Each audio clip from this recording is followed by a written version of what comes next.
Uncertainties in the evolutionary tree of early birds and their closest relatives has impeded our deeper understanding of early flight in theropods, the dinosaurs that include birds as well as famous ones like T-Rex and Velociraptor. To help address this, we produced an improved evolutionary tree.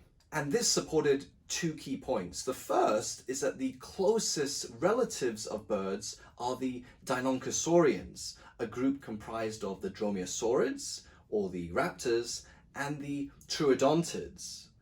The second point that our improved evolutionary tree supports is that the Anki ornithine theropods, which have always been seen as bird-like or birds, we confirm their status as the earliest birds. We can't go back in time and record how the earliest birds and their closest relatives flew, but what we can do is use the improved evolutionary tree to reconstruct the potential for powered flight in the ancestors of these animals and find out how that changed as they evolved.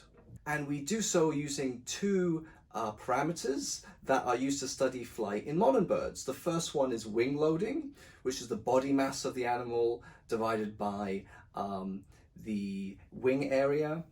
All living birds that fly have a wing loading less than 2.5 grams per square centimeter.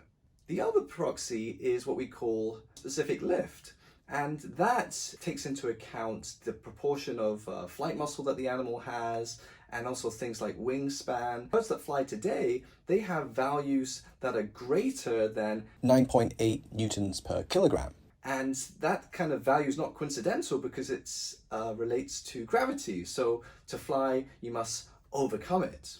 So what we found in our reconstruction is that across early birds and their closest relatives, the potential for powered flight actually originates at least 3 times, once in early birds and twice in the raptors or dromaeosaurids. So what's significant here is that previously among the dromaeosaurids, it was only gliding flight that was well supported. So here we've added an extra finding related to powered flight. So that gives us an area to focus on as we explore what animals we know had the potential of being powered flyers. Our most significant find, however, was that most ancestors of bird relatives came close to the thresholds of powered flight potential. So they were nearly there but didn't quite make it. And this is really important because it suggests that there was broad experimentation in the use of the feathered wings in assisting locomotion before the evolution of flight. The reason this is important is because it shifts the previous paradigm where this experimentation was thought to be much narrower and restricted to a much more exclusive club. This study gives us a deeper understanding of the functional landscape leading up to and at the origins of flight, a key transition in the history of life.